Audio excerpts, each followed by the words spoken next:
Hello everyone, welcome back to my channel. My name is Ashley Sky. Today's video is navigating through Airbnb. Let's get started.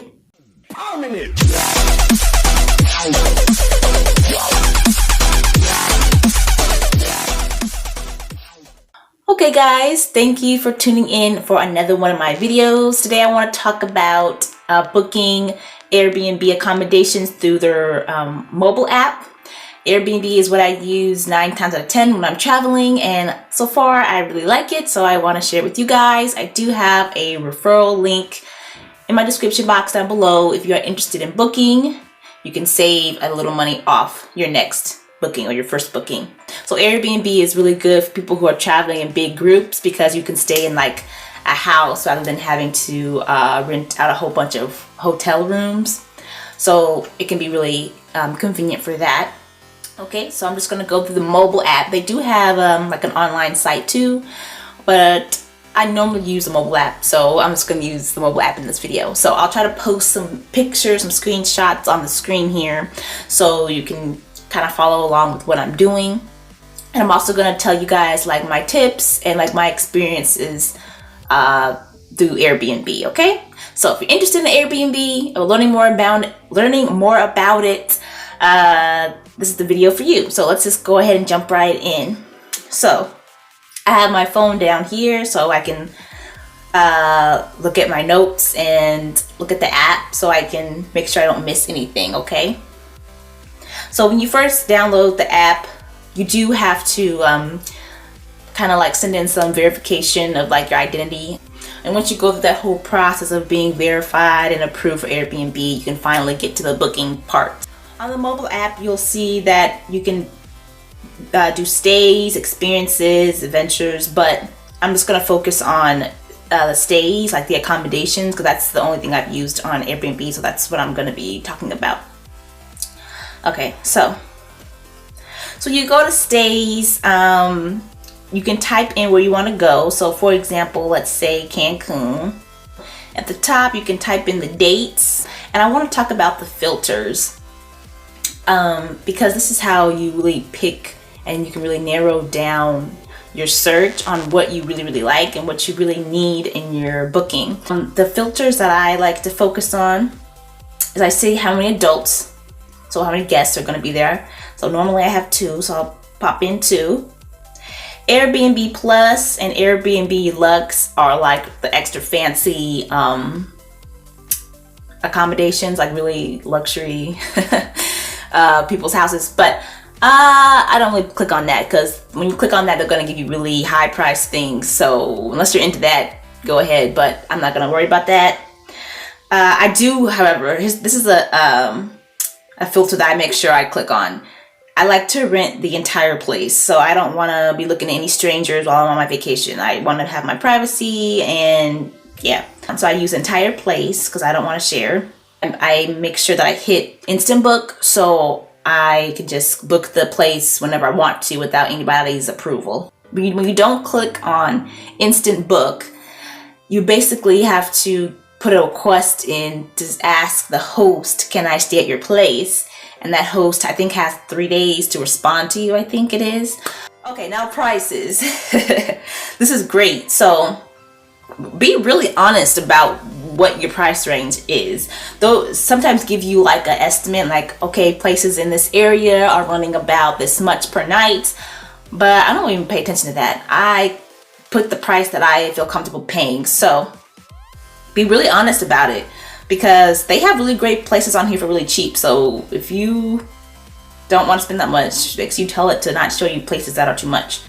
When you're budgeting for your Airbnb stay, make sure you don't put like quite the max amount you want to spend because they're going to tack on some extra fees and things like that at the end. So make sure that you stay on budget by kind of going a little under budget, so when those fees and all that stuff is tacked on at the end, that you are still in your budget. Keep in mind, when you put the number of beds, it's not really how many beds there are, it's how many people can sleep in those beds. So for example, when me and my mom travel and I want us to have our own bed, I'll put 3 beds even though it's just 2 people, because when they say beds, they're really talking about how many people can fit in the bed rather than how many actual physical beds there are.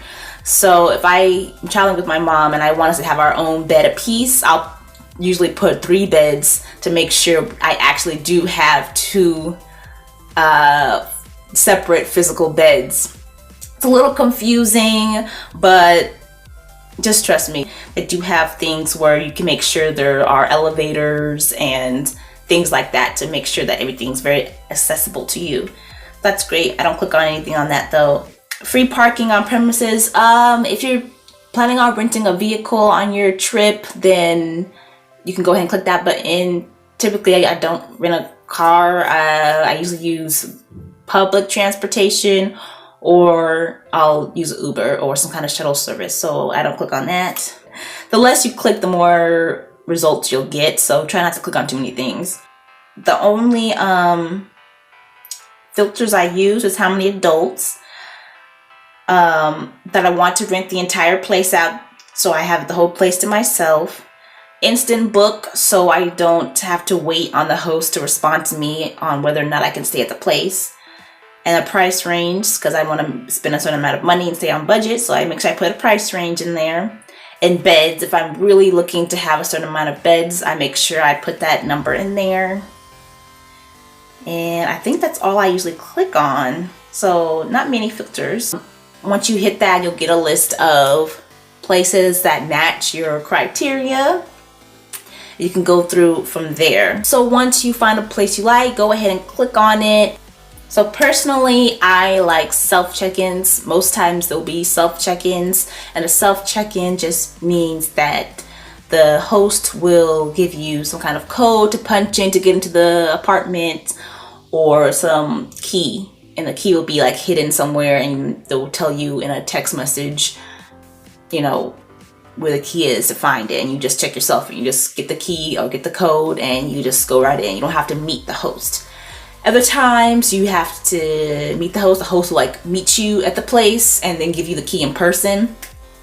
I like self check-ins personally because I don't feel like, you know, when you get to the place, you just got off of maybe a long haul flight, you look kind of a mess, you have your bags, and you're meeting this person.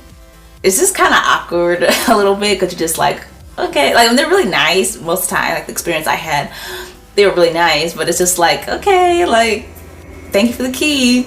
Are you gonna leave now? Like, it's kind of like, oh, it's kind of awkward. So to me, I just like, personally, I like self check-ins when they give you like a code, and you can punch that code into the door and then, you know, open it that way. Or when they give you like a little lock box and the key, they give you a code to that lock box, and the lock box has the actual physical key in there. I like that because that way there's no interaction with the host. Because I don't know, I just feel like it was awkward when we just met in person, and they kind of showed us the place a little bit and said, do you have any questions? And yeah, it was just kind of awkward. But yeah, so I like self check-ins, but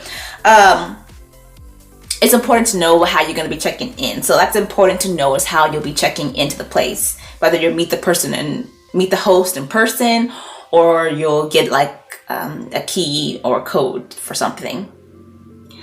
Of course, I like to read the reviews, make sure no one says anything crazy about the host, anything crazy about the place, and kind of read a good amount of reviews. Don't just read just a couple, read like a good amount. So if this is a place that you are truly interested in booking, make sure you read all the reviews, if not like most of them.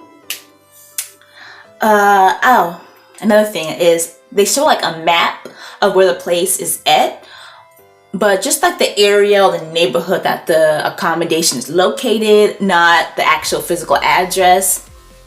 So on this map, you can click on it and you can zoom into the neighborhood. You can kind of see what's around.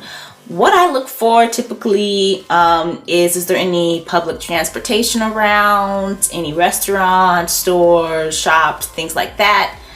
how close it is to the airports. The Airbnb host will have a set of house rules that you need to follow while you're in their place, and those are listed right underneath the booking.